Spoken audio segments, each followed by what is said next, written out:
فرح المخلفون بمقعدهم خلاف رسول الله وكرهوا أن يجاهدوا بأموالهم وأنفسهم في سبيل الله وقالوا لا تنفروا في الحر قل نار جهنم أشد حرا لو كانوا يفقهون. സമരസംരംഭത്തിൽ നിന്ന് പിന്മാറി നിന്നവർ ദൈവദൂതനെ അനുഗമിക്കാതെ വീട്ടിലിരുന്നതിൽ സന്തുഷ്ടരായിരിക്കുന്നു. ദൈവിക മാർഗത്തിൽ ദേഹം കൊണ്ടും ധനം കൊണ്ടും സമരം ചെയ്യുന്നത് അവർക്കസഹ്യമായി. അവർ ജനത്തോട് പറഞ്ഞു, ഈ കൊടും ചൂടിൽ പുറപ്പെടരുത്. ഇക്കൂട്ടരോട് പറയുക, നരകാഗ്നി അതിനേക്കാൾ ചൂടേറിയതാകുന്നു. കഷ്ടം അവർക്ക് ആ ബോധമുണ്ടായിരുന്നുവെങ്കിൽ. فَلْيَضْحَكُوا قَلِيلًا وَلْيَبْكُوا كَثِيرًا جَزَاءً بِمَا كَانُوا يَكْسِبُونَ. ഇപ്പോൾ ഇക്കൂട്ടർ ചിരിയൊന്ന് കുറച്ചുകൊള്ളട്ടെ, ഏറെ കരഞ്ഞുകൊള്ളട്ടെ. കാരണം അവർ നേടിവെച്ചിട്ടുള്ള തിന്മകളുടെ പ്രതിഫലം കരയേണ്ട തരത്തിലുള്ളത് തന്നെയാകുന്നു. فَإِن رَّجَعَكَ اللَّهُ إِلَى طَائِفَةٍ مِّنْهُمْ فَاسْتَأْذَنُوكَ لِلْخُرُوجِ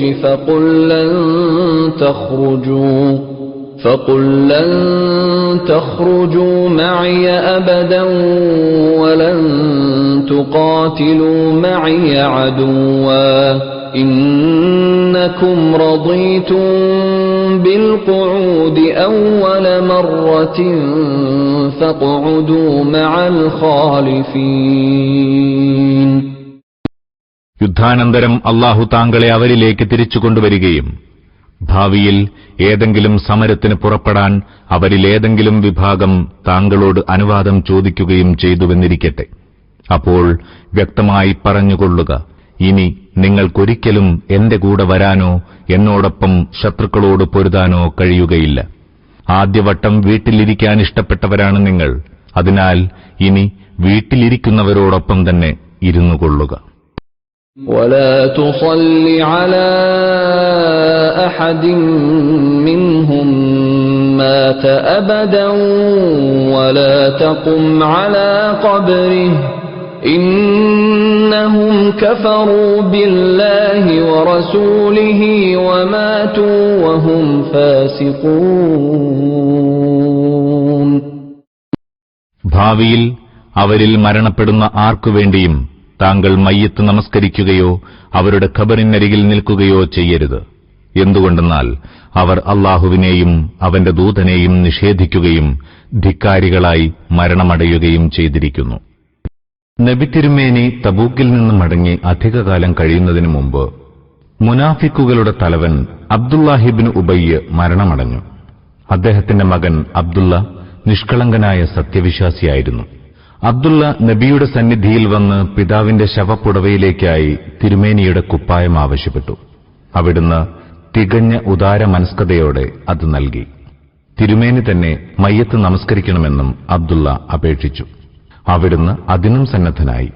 എന്നാൽ ഉമർ റളിയല്ലാഹു അൻഹു ശക്തിപൂർവ്വം എതിർക്കുകയാണുണ്ടായത്. അദ്ദേഹം ബോധിപ്പിച്ചു, ദൈവദൂതരെ, ഇന്ന കാര്യങ്ങളെല്ലാം ചെയ്ത ഒരുവന് വേണ്ടി അവിടുന്ന് മയ്യത്ത് നമസ്കരിക്കുകയാണോ? പക്ഷേ തിരുമേനി അതെല്ലാം കേട്ട് പുഞ്ചിരിച്ചതേയുള്ളൂ. ശത്രുവിനും മിത്രത്തിനും ഒരുപോലെ കാരുണ്യത്തിന്റെ പ്രതീകമായിരുന്ന അവിടുന്ന് ഇസ്ലാമിന്റെ ആ ബദ്ധവൈരിക്ക് വേണ്ടി മഗ്ഫിറത്തിന് പ്രാർത്ഥിക്കാൻ മടിച്ചില്ല.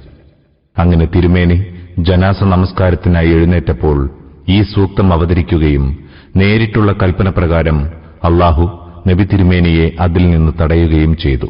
എന്തുകൊണ്ടെന്നാൽ മുസ്ലിം സമൂഹത്തിൽ മുനാഫിക്കുകൾക്ക് വളരാൻ അവസരം നൽകാതെ നോക്കുകയും അവർക്ക് പ്രോത്സാഹനമായി ഭവിക്കുന്ന ഒന്നും പ്രവർത്തിക്കാതിരിക്കുകയും ചെയ്യുക എന്നത് അപ്പോഴേക്കും ഒരു സ്ഥിരം നയമായി അംഗീകരിക്കപ്പെട്ടു കഴിഞ്ഞിരുന്നു. ഇതിൽ നിന്ന് ഒരു നിയമവിധി സ്ഥാപിതമായി. കുപ്രസിദ്ധരായ തെമ്മാടികൾക്കും ആക്രമികൾക്കും വേണ്ടി മുസ്ലിങ്ങളുടെ ഇമാമും മറ്റു നേതാക്കളും ജനാസ നമസ്കരിക്കുകയോ നമസ്കരിപ്പിക്കുകയോ അരുത്. ഈ സൂക്തങ്ങൾ അവതരിച്ചതിനു ശേഷം വല്ലവരും നബി തിരുമേനിയെ ജനാസ നമസ്കാരത്തിന് ക്ഷണിച്ചാൽ പരേതൻ എങ്ങനെയുള്ള ആളാണെന്ന് തിരുമേനി അന്വേഷിക്കുക പതിവായിരുന്നു. ദുർനടപടിക്കാരനാണെന്ന് മനസ്സിലായാൽ നിങ്ങളുടെ ഇഷ്ടപ്രകാരം മറവ് ചെയ്യുക എന്ന് അവിടുന്ന് പരേതന്റെ ബന്ധുക്കളോട് പറയുമായിരുന്നു. ولا تعجبك أموالهم وأولادهم إنما يريد الله أن يعذبهم بها في الدنيا وتزهق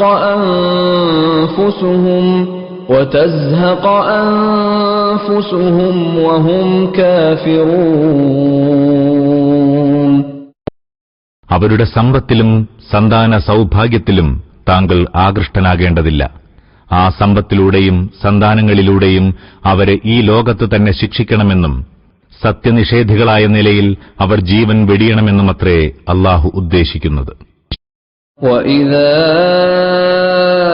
أُنْزِلَتْ سُورَةٌ أَنْ آمِنُوا بِاللَّهِ وَجَاهِدُوا مَعَ رَسُولِهِ اسْتَأْذَنَكَ أُولُو الطَّوْلِ مِنْهُمْ وَقَالُوا ذَرْنَا نَكُنْ مَعَ الْقَاعِدِينَ. അല്ലാഹുവിൽ ആത്മാർത്ഥമായി വിശ്വസിക്കുകയും അവന്റെ ദൂതനോടൊപ്പം സമരം ചെയ്യുകയും ചെയ്യുവിൻ എന്ന് ആഹ്വാനം ചെയ്യുന്ന ഒരു അധ്യായം അവതരിച്ചാൽ അവരിൽ കഴിവുള്ളവർ സമരത്തിൽ പങ്കെടുക്കുന്നതിൽ നിന്ന് വിട്ടുനിൽക്കാൻ അനുവദിക്കണമെന്നപേക്ഷിക്കുകയും ഞങ്ങൾ വീട്ടിലിരിക്കുന്നവരോടൊപ്പം കഴിഞ്ഞുകൊള്ളട്ടെ എന്ന് പറയുകയും ചെയ്യുന്നു. رضوا بأن يكونوا مع الخوالف وطبع على قلوبهم فهم لا يفقهون. അവർ വീട്ടിലിരിക്കുന്നവരോടൊപ്പം കഴിയാനാണ് ഇഷ്ടപ്പെട്ടത്. അവരുടെ ഹൃദയങ്ങളിൽ മുദ്രവയ്ക്കപ്പെട്ടിരിക്കുന്നു. അതിനാൽ അവർ ഇനിയൊന്നും ഗ്രഹിക്കുകയില്ല. അതായത് സത്യവിശ്വാസം അവകാശപ്പെടുന്ന ആരോഗ്യവാന്മാരും സമ്പന്നരുമായ ആളുകൾ സന്ദർഭം വരുമ്പോൾ രംഗത്തിറങ്ങുന്നതിനു പകരം വീടുകളിൽ അടച്ചിരിക്കുകയും അബലകളുടെ കൂട്ടത്തിൽ ചേരുകയും ചെയ്യുന്നത് തീർച്ചയായും വലിയ നാണക്കേട് തന്നെ. പക്ഷേ ഇക്കൂട്ടർ ബോധപൂർവം ഈ മാർഗം തെരഞ്ഞെടുത്തവരാണ്.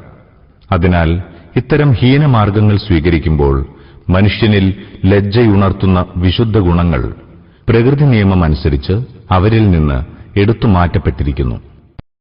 لكن الرسول والذين آمنوا معه جاهدوا بأموالهم وأنفسهم وأولئك لهم الخيرات وأولئك هم المفلحون. എന്നാൽ ദേവദൂതനും അദ്ദേഹത്തോടൊപ്പം വിശ്വസിച്ചവരുമാകട്ടെ ദേഹം കൊണ്ടും ധനം കൊണ്ടും ധർമ്മസമരം ചെയ്തു. അവർക്കാണ് സകല നന്മകളും. അവർ തന്നെയാകുന്നു വിജയം വരിച്ചവരും.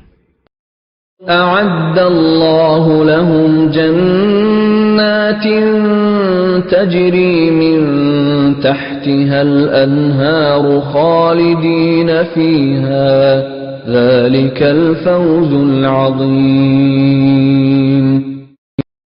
അല്ലാഹു അവർക്കായി താഴ്ഭാഗങ്ങളിലൂടെ അരുവികൾ ഒഴുകുന്ന ഉദ്യാനങ്ങൾ സജ്ജീകരിച്ചിട്ടുണ്ട്. അവരതിൽ ശാശ്വതവാസികളാകും. ഇതത്രേ മഹത്തായ വിജയം. وجاء المعذرون من الأعراب ليؤذن لهم وقعد الذين كذبوا الله ورسوله سيصيب الذين كفروا منهم عذاب أليم. ബദവി അറബികളിലും വളരെ പേർ യുദ്ധത്തിൽ നിന്നൊഴിഞ്ഞു നിൽക്കാൻ അനുവാദം ലഭിക്കുന്നതിനു വേണ്ടി പല ഒഴികഴിവുകളുമായി വന്നുവല്ലോ. തങ്ങൾ സത്യവിശ്വാസികളെന്ന് അല്ലാഹുവിനോടും അവന്റെ ദൂതനോടും കള്ളം പറഞ്ഞ അക്കൂട്ടർ വീട്ടിൽ തന്നെ ഇരിക്കുകയും ചെയ്തു. ഈ ബദവികളിൽ നിഷേധികളായവരെ അടുത്ത ഭാവിയിൽ വേദനയേറിയ ശിക്ഷ ബാധിക്കുന്നതാകുന്നു. മദീനയുടെ ചുറ്റുപാടിലുള്ള ഗ്രാമീണരും മരുഭൂവാസികളുമായ അറബികളാണ് അറാബ് അഥവാ ബദവി അറബികൾ. ഇവരെ സാധാരണയായി ബദവികളെന്ന് വിളിക്കുന്നു. ഹൃദ്യമായ സമ്മതമോ സമർപ്പണമോ ആത്മാർത്ഥതയോ അനുസരണമോ ഇല്ലാതെ അല്ലാഹുവേക്കാളും അവന്റെ ദീനിനേക്കാളും സ്വാർത്ഥ താൽപര്യങ്ങൾക്കും ലൗകിക സുഖങ്ങൾക്കും പ്രാധാന്യം കൽപ്പിക്കുക, ഒപ്പം കപടമായി വിശ്വാസം പ്രകടിപ്പിക്കുകയും ചെയ്യുക. ഇതെല്ലാം യഥാർത്ഥത്തിൽ കുഫറും ധിക്കാരവും തന്നെയാകുന്നു. ഇഹലോകത്ത് അത്തരക്കാരെ അവിശ്വാസികളായി ഗണിക്കാതിരിക്കുകയും മുസ്ലിങ്ങളോടെന്ന പോലെ അവരോട് ഇടപെടുകയും ചെയ്തേക്കാം. എങ്കിലും അല്ലാഹുവിങ്കൽ സത്യനിഷേധികളുടെയും ധിക്കാരികളുടെയും നിലപാടാണ് അവർക്കുണ്ടാവുക. ഇസ്ലാമിക സാമൂഹിക വ്യവസ്ഥിതിക്ക് അടിസ്ഥാനമായ നിയമമനുസരിച്ചും ഇസ്ലാമിക ഭരണകൂടവും ഖാദിയും നിയമം നടപ്പാക്കുന്ന സമ്പ്രദായപ്രകാരവും കപടവിശ്വാസത്തിന് കുഫറിന്റെയോ ഇസ്തിബാഹുൽ കുഫറിന്റെയോ വിധി നൽകണമെന്ന് കരുതുക. എങ്കിൽ നിഷേധവും ധിക്കാരവും അഥവാ വഞ്ചനയും കൂറില്ലായ്മയും വ്യക്തമായി പ്രകടമാവണം.